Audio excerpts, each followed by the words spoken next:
Assalamualaikum warahmatullahi wabarakatuh. Penonton To The Point di seluruh dunia. Hari ini hidangan di meja kita lumayan ini ya. Panitia cukup bagus hari ini persiapannya.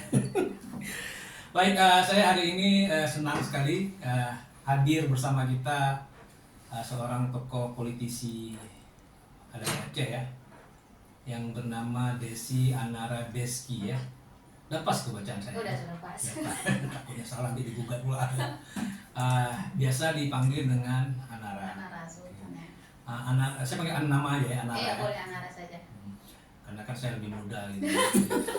Nama aja lah. Anara ini sekarang ketua DPC Partai Hanura Kota Banda Aceh ya. Iya, siap. Terus sehari-harinya juga aktivitas di bidang bisnis ya. Iya, Ini udah berapa lama terjun di dunia politik? Kalau terjun untuk dunia politik itu usia 23 tahun, kurang lebih sekitar hampir 8 tahun. 7 tahun lebih. Sepertinya nggak ada kerjaan lain. Maksud saya gini, ngapain itu perempuan terjun ke dunia politik? Bukannya perempuan kan sudah cukup sibuk ya, ada kegiatan domestik di rumah tangga, terus cari duit, berbisnis, ngurus suami dan sebagainya. Gimana itu? Iya. Pemahaman di era yang sekarang itu bahwasanya nggak bisa kita pungkiri perubahan zaman ini kan, ke zaman itu perubahannya kan semakin pesat. Nah, dulu banyak orang berpikir kenapa perempuan berbisnis, kenapa perempuan harus maju sebagai politisi atau menjadi politisi. Nah, tetapi kita sudah melihat bahwasanya kemampuan dari perempuan pun tidak bisa bersaing dan bisa bersinergitas dengan memang lelaki yang sekarang, dan bahkan ini banyak ingin menyaingi laki-laki ceritanya? tidak. Ya. Maksudnya bisa dijajar Oh, dengan iya. kemampuan oleh para lelaki yang dimiliki. Bahwasanya sekarang banyak kita lihat politisi-politisi perempuan yang memang memiliki pemahaman di bidang politik, mereka pun banyak justru menjadi kepala daerah di berbagai wilayah di Indonesia. Jadi sekarang pemahaman politisi itu tergantung kepada personalnya masing-masing. Jadi kalau orang berpikir bahwa perempuan ngapain maju menjadi politisi, kenapa harus berpolitik, kenapa nggak ngurus rumah saja. Jadi bukan berarti pandangan itu perempuan menjadi politisi pun bukan berarti mereka tidak bisa mengurus rumah tangga atau tidak bisa mempersiapkan pekerjaan yang umumnya memang dilakoni oleh perempuan. Tapi kan ada waktu yang tersita dari kegiatan politik gitu kan. Iya. Ada waktu yang dialokasi. Organisasi politik saja, banyak organisasi lain yang memang dimana perempuan juga sekarang aktif untuk di berbagai bidang organisasi. Jadi tergantung kepada diri kita sendiri gitu, karena tidak mungkin habis kita pakai seharian juga mengurus organisasi di luar. Tapi prinsipnya kalau saya secara pribadi, kita selesaikan dulu urusan rumah, kita bereskan dulu urusan rumah kan berkaitan dengan mungkin apa yang kita kerjakan di rumah. Nah, setelah selesai memang kita kerjakan itu, kita melakukan kegiatan di luar untuk mendapatkan pemahaman dan sosial yang baik. Apalagi kalau saya terus terang orang yang aktif di dunia bisnis semenjak saya kecil, jadi duplikasi jaringan itu akan semakin menguntungkan untuk usaha-usaha yang saya Berarti punya. selama ini nggak ada masalah dan tidak ada komplain dari keluarga lah ya? Kalau komplainan dari keluarga itu tidak ada sama sekali, karena bagi saya ketika kita bisa mengetahui apa yang kita inginkan untuk menjadi diri kita sendiri, selama itu masih berhubungan dengan hal-hal yang positif, saya rasa tidak ada yang melarang seperti itu. Jadi, kalau saya mendengar jawaban Anara, khas jawaban politisi gitu. Artinya semua beres nih, bisa kita handle. Atau ini kan ketua DPC Kota Banda Aceh ya? Iya. Itu gimana ceritanya kok bisa naik jadi ketua DPC Banda Aceh? Atau mungkin ada mimpi-mimpi gitu? Atau inspirasinya dari mana? Bisa Inspirasinya sebenarnya kalau dilihat dari jarang-jarang kan ada ketua ya? Bukan jarang, hanya saja mungkin di Aceh hanya beberapa, tapi Okay. sudah ada sekarang. Kita melihat di berbagai daerah pun sudah ada politisi yang memang diketuai oleh perempuan. Kalau Anara itu kan memang usia 23 tahun sudah menjadi pimpinan partai dulu di salah satu partai nasional sebelum saya menjadi ketua DPC Hanura Kota 23 Banda sudah Aceh. jadi ketua partai ya? Iya, sudah jadi. Partai apa itu? Salah satu partai nasional. PAN. Oh bukan, salah satu sekarang capresnya ada di urutan 1, 2, dan 3. Oke. Jadi pengalaman saya ketika umur 23 tahun itu, saya kan sudah menjadi pimpinan koordinator untuk di beberapa daerah di wilayah Aceh. Artinya di usia yang segitu saya sudah mengkoordinir baik dari ketua-ketua partai, baik dari berat juga hidupnya ya, DPR. muda-muda harus Jadi memang dari kecil Pak saya aktif berorganisasi, dari SMP itu saya aktif berorganisasi. Jadi memang pemahaman saya di organisasi itu bukan hanya sekedar label, tetapi juga kita mampu mengembangkan sinergisitas kita untuk mencapai sebuah hal. Kadang-kadang bukan di saat itu, tapi mungkin bisa duplikasi beberapa tahun kemudian. Oke, balik ke pertanyaan tadi itu, gimana ceritanya kok bisa menjadi ketua DPC Hanura Kota Banda Aceh? Menjadi ketua DPC Hanura Banda Aceh kurang lebih sekitar 3 tahun yang lalu. Udah lama. Iya, 2020 ya Pak, awal 2020. Kemudian Cerita naik itu gimana tuh kali? nextnya?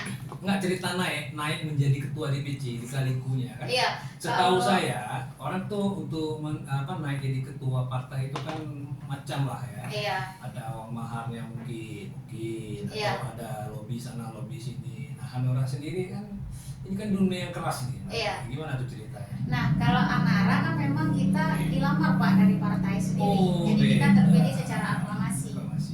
Jadi tidak ada istilahnya ada mucap pun itu karena memang aklamasi. Jadi untuk mahar politik dengan yang sejenisnya itu memang kita murni menjadi ketua partai itu karena mungkin dilihat beberapa aspek oleh para pimpinan baik di DPD ataupun di DPP. Nanti semua orang setuju. Iya, karena Ya, suara aklamasi. 100% ya aklamasi. Anara nggak caleg ya kabarnya tuh pilek kali ini. Iya. Kenapa? Karena sebelumnya saya sudah sampaikan ketika saya menjadi ketua partai, ketika saya 2020 dilamar menjadi ketua partai di DPC Kota Banda Aceh, saya sudah sampaikan bahwasanya saya akan fight untuk dapil-dapil yang ada. Jadi memang sudah saya sampaikan dari awal untuk membina dapil-dapil yang saya punya gitu Pak. Oh gitu. Jadi ketimbang sibuk caleg ngurusin diri sendiri kan, mending jadi ketua partai lah, masalah banyak gitu ya. Mulia sekali. Nah, sebagai wanita yang sudah lama berkecimpung dalam dunia politik, sangat lama dia dari umur 23. Sekarang umurnya 30. 30 ya, sudah lama. Itu Anara melihat nggak politisi ini kayaknya lebih bagus perempuan atau politisi lebih bagus laki-laki atau sama aja?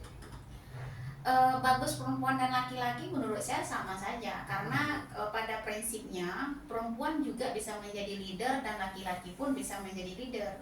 Jadi kalau kita lihat dari ukurannya kenapa harus perempuan ataupun kenapa harus laki-laki, itu kan kembali kepada pimpin orangnya.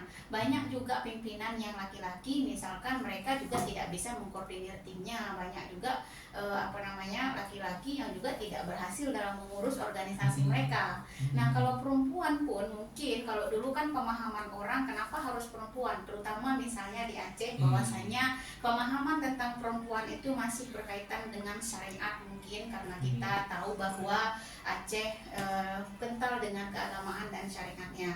Nah tapi di satu sisi perkembangan zaman ini bahwasanya di mana perempuan juga memang punya haknya. Contoh misalnya di pencalekan saja KIP itu kan KPU memperlakukan bahwasannya 30% dari persentase caleg itu diwajibkan perempuan. Itu kan berarti diistimewakan itu. Iya. Kalau secara fair aja lah, nggak usah pakai diistimewakan kira-kira gimana? Bisa nggak perempuan bersaing dengan laki-laki? Bisa. Tapi ini masih diistimewakan.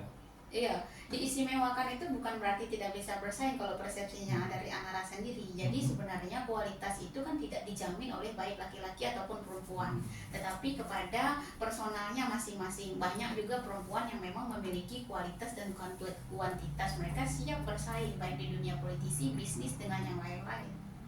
Jadi sama aja lah ya. Menurut saya sama saja. Jadi nanti saya juga nyoblos kalau ada caleg di dapil saya laki perempuan, coblos Yang dua-dua perempuan. saja. Karena sama ketika kan. Terus kertas suaranya rusak.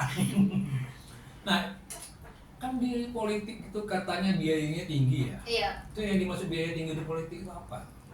Biaya kos politik yang dinyatakan tinggi di masyarakat itu benar adanya, tapi bagaimanapun kos tinggi ini kan kembali kepada sistem manajemen orangnya. Yang pertama kita katakan bahwasanya orang yang baru maju ke legislatif yang mereka belum pernah mungkin duduk di legislatif sama sekali, ya mungkin karena yang pertama Pak, pergaulan mereka, mungkin selama mereka di sosial mereka bergaul pun mungkin tidak pernah. Kemudian mungkin kalau ada kegiatan di kampung mereka sendiri atau memang di sosial masyarakat mereka tidak pernah hadir, otomatis ya untuk mengenal mereka, untuk memperkenalkan diri kepada di lingkungan masyarakat ini kan bukan hal yang mudah. Terkecuali memang misalnya kan contoh, kalaupun kita sudah dikenal oleh masyarakat belum tentu juga kita disenangi. Mungkin kita kenal, masyarakat dikenal dengan sosok figur itu, katakanlah mereka mungkin seorang entertain atau selegram atau artis, mungkin masyarakat kenal, tetapi apakah masyarakat juga memilih mereka? Belum tentu. Jadi sebenarnya yang pertama yang dikatakan dengan kos politik itu mahal tergantung daripada orangnya, personalnya. Kalau orangnya sudah terkenal, itu lebih murah sepertinya. Kalau sudah terkenal, ada sisi positif yang mereka ambil. Yang pertama Pak, promosi diri otomatis itu kan lebih rendah biaya kosnya karena orang sudah kenal. Tetapi tidak cukup sampai dengan promosi diri saja. Apa yang sudah kita buat di masyarakat, apa yang sudah kita berikan kepada masyarakat, itu yang akan dikenang oleh masyarakat. Misalnya beginilah, di dalam dapil itu ada banyak bintang lah kan, itu semua terkenal gitu kan. Itu kan yang kira-kira yang membuat kita mempertimbangkan mencoblos seseorang itu apanya lagi gitu. Ini ada 5 nih, si A, B, C, D. Si A terkenal, si B terkenal, si C terkenal, si D juga terkenal. Terus dari segi kemampuan kayaknya mirip-mirip juga lah. Iya. Nah, terus kira-kira apa yang ini mungkin anak-anak punya pandangan, kalau semuanya sama, kira-kira apa yang mesti kita pertimbangkan lagi itu? Iya.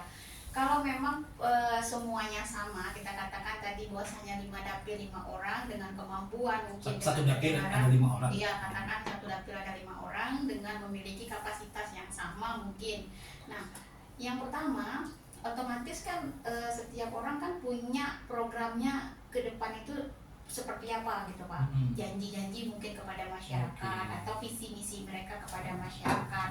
Nah, biasanya dari 5 pun otomatis kan janji-janji mereka yang mungkin katakan kalau yang sudah pernah duduk, janji-janji kampanye mereka pada saat mereka kampanye dulu direalisasikan nggak dengan masyarakat, atau memang belum disentuh dengan visi misinya mereka gitu. Jadi kalau kita katakan bahwasanya yang pertama memang kita tidak bisa mendahului garis yang sudah ditakdirkan Tuhan ya Pak. Kita tidak bisa bahwasanya ya kalau takdir Allah misalnya mereka mengatakan meskipun dengan kesetaraan 5-5 tadi mereka memang yang duduk, ya kita kan tidak bisa melangkahi garisnya Tuhan. Kalau memang garisnya itu mereka sudah memang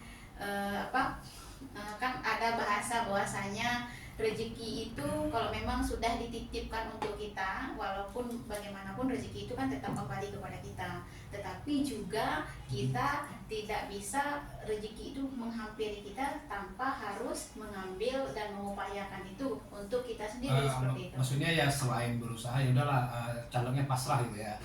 Enggak pasrah. Tadi kan katanya rezekinya sudah diatur gitu. Iya, rezekinya memang sudah diatur Pak, tetapi kan tetap juga maksudnya mereka bersaing dengan melihat kawan-kawannya. Ya, jadi misalnya kalau mereka melakukan hal-hal yang positif, berarti ya lawan-lawan ini juga harus melakukan hal-hal dan strategi yang dari mereka sendiri. Bisa saya tangkap sih apa yang Anara katakan, ya kan. Cuma kan kadang di saat sekarang ada partai, ada belasan partai ya. Berapa partai? 24 karena kita partai lokal. Kemudian masing-masing partai di setiap dapil ada calonnya sampai belasan ya. Incumbent lagi kan. Jadinya makin hari ya makin membingungkan gitu. Sebenarnya bukan bingung kenapa. Tapi kan kita ada orang Indonesia ini kan ada perasaan tidak enak nih. oh si caleg A udah datang ke kita, Iya, terus si caleg B udah datang ke kita lagi ya. Heeh. Ya, jadi gimana nih, siapa yang mau kita pilih gitu kan, kan dilemanya kan di situ Iya, biasanya. heeh. Tapi mungkin bagi orang-orang tertentu mereka sudah punya pertimbangan sendiri, Boy. Iya, Ya kan, yang dari ya orang awam siapa nih kita pilih ya. Akhirnya yang terjadi kan sekarang kan yang ngasih beras mungkin yang dipilih ya. iya belum tentu juga yang ngasih beras Nah, dipilih. udah kasih beras juga belum tentu Iya. lagi. Itu kan repot jadi ya. Soalnya sama-sama ngasih beras ya, Ya Pak. betul. Si A kasih, si B kasih ya. Jadi ini nggak tahu lah, itu urusan Anara bukan urusan saya. Karena yang politisi kan. Oke, nah sekarang juga ada satu yang nggak tahu lah, yang aneh mungkin ya. Ada istilahnya, ada yang berkata pengkhianatan gitu kan, tiba-tiba menjelang pilpres pindah partai dan sebagainya lah. Iya. Nah, Arnara sendiri itu akan lebih setia ke partai atau setia kepada cita-cita Arnara? Misalnya gini, Arnara punya cita-cita sendiri nih, tapi nggak sejalan dengan partai. Kira-kira Arnara akan mengikuti yang mana? Saya mengikuti naluri saya, Pak. Cita-cita saya. Nggak, ini nanti kan dimarahin sama ketua partainya. Ya karena saya punya prinsip di dalam hidup saya, itu yang harus saya utamakan itu adalah apa yang saya inginkan, bukan yang diatur oleh orang lain, walaupun mungkin secara partai itu tidak dibenarkan seperti itu. Tapi kan yang banyak juga terjadi sekarang, cita-cita dia beda, partai beda, tapi ya daripada entar dimarahin sama ketua partai, ikut aja kan. Nah, jadinya nanti misalnya dia kampanye kan, jadi dia kampanye nih, cuma nanti kan foto capresnya dia nggak taruh gitu. Iya. Anara gimana, setuju dengan gitu? Nah, misalnya dia partai A nih, partai A capresnya si ini.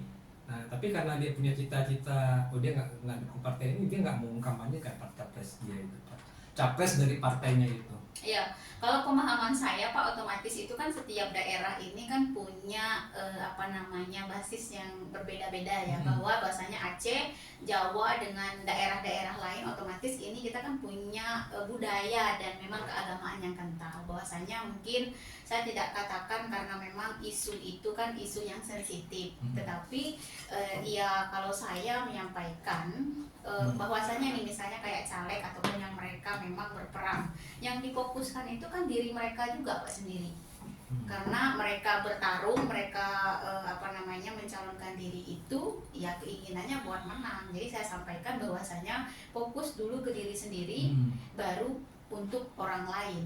Nah, kalaupun memang dari partai mengharuskan kita, ya kita jalankan tugas partai sesuai dengan kebutuhan partai gitu. Tetapi fokus juga kepada diri kita sendiri. Jangan sampai sibuk mengurusi yang lain, sibuk mengurusi orang lain, ya hak-hak kita juga untuk mendapatkan sebuah kemenangan itu justru terlindas oleh hal-hal yang tidak menguntungkan gitu. Beri sebentar. Oke. Ya. Oke. Bisa? Dah. Oke, Anara punya idola nggak? Idola dalam dunia politik, perempuan misalnya, ada idola? Idola. Kalau dulu saya suka itu dengan Bupati Banten. Ya. Ibu Ratu Atut ya? Bukan, Airin. Airin, Bupati Tangsel ya? Tangsel ya, Tangerang Selatan ya. Apa yang membuat Anara mengidolakan Ibu Airin? Yang pertama public speakingnya beliau bagus, kemudian kesederhanaannya dalam berpakaian saya senang. Saya juga sederhana. Jangan banyak yang gini loh ya. Anggun sederhana. Gitu. Oh gitu. Jadi yang menarik. Oke. Nah, situasi hari ini untuk khususnya untuk politisi perempuan, apakah Anara sudah puas dengan keadaannya atau masih perlu ditingkatkan lagi? Maksudnya mungkin Anara merasa ini udah mantap nih wanita-wanita yang ikut politik di Indonesia saat ini. Atau merasa ini masih kurang nih, misalnya kurang dari segi jumlah kan, masih sedikit, atau kurang dari segi keaktifan gitu. Banyak yang cuma jadi penggembira kan, banyak kan jadi penggembira ya kan untuk memenuhi kota gitu. Kota gitu ya, benar. Nah, kok Anara sendiri gimana? Kalau bicara tentang puas, belum Pak, masih jauh dari kategori puas. Bahwasanya masih banyak yang harus diperbaiki atau di-upgrade ya.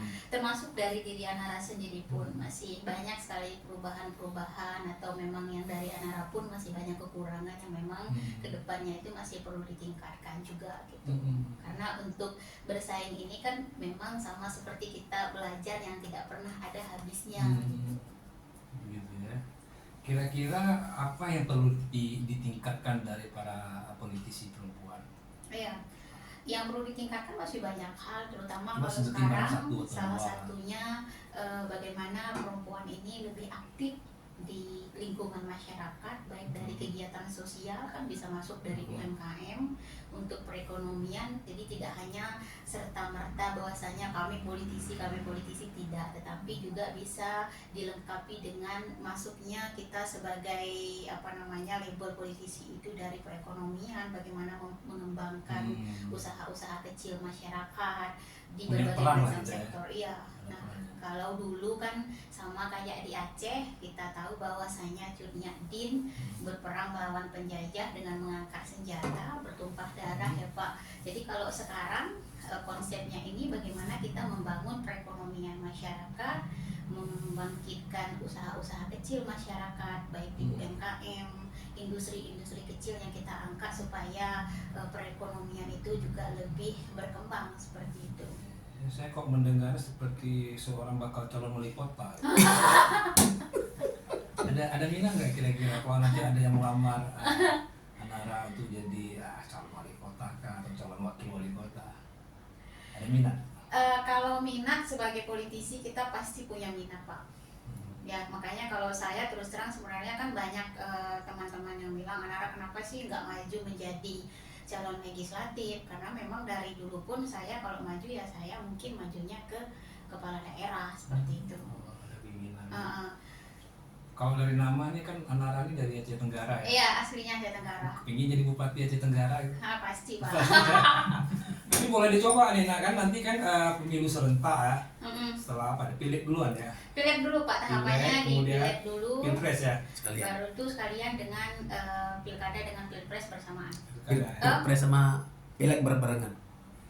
Pilkada sendiri. Pilkada sendiri. Oh, pilkada sendiri. Artinya kalau Anara mempunyai keinginan itu kan harus bersiap-siap gitu kan? Iya, banyak hal yang harus kita persiapkan. Tidak cukup hanya dengan penyampaian bahwasanya keinginan saya untuk hal di sana itu disampaikan secara keinginan itu tidak semerta-merta hanya seperti itu, tetapi memang harus ada visi misi, gebrakan dan yang kita siapkan untuk menuju hal tersebut.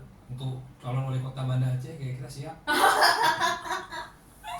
Mudah-mudah. Nah, ini selain podcast juga kita ini ajang pencarian bakat gitu. Pencarian bakat wali kota. Ya kan kalau ya siapa tahu sih ya, nanti kan ada pihak-pihak yang datang ke podcast to the point, atau di mana nih asiknya, nih mana yang bagus-bagus. Iya. Artinya ya sebagai politisi menjadi seorang pemimpin itu sebuah keinginan lah ya. Iya. Sebagai puncak, mungkin puncak karir juga ya. Iya. Menarik ini pembicaraan ini, kalau kita bicarakan panjang sekali kan. Tapi nggak usah panjang-panjang kali lah, soalnya kuota orang sekarang juga terbatas kan. Baik, kira-kira ada lagi yang mau disampaikan? Kalau Anara ya? Ya. Nggak ada sih. Nggak ada. Suka kucing juga ya? Nggak suka. Oh ya gini, tadi kan saya Anara mengatakan mengagumi Ibu Airin karena public speakingnya gitu ya. Iya. Saya lihat public speaking Anara juga bagus. Ada belajar khusus nih? Tidak, saya belajar otodidak. Tidak. Nggak ada ikut kursus gitu? Nggak ada. Mana tahu kalau ada kan bisa direkomendasikan ke anak-anak muda di Aceh kan. Karena saya lihat public speaking ini salah satu problem. Iya. Problem juga bagi mereka gitu ya, susah menyampaikan pendapat secara terbuka gitu ya. Emang itu salah satu kendala sekarang, karena saya juga aktif mengisi kegiatan seminar Pak, baik di sekolah ataupun di kampus, di kegiatan entrepreneur. Banyak masih sekarang ini generasi kita, mereka punya pendidikan, punya gelar perkuliahan, tetapi juga belum bisa menyampaikan sesuatu itu apalagi di depan umum gitu.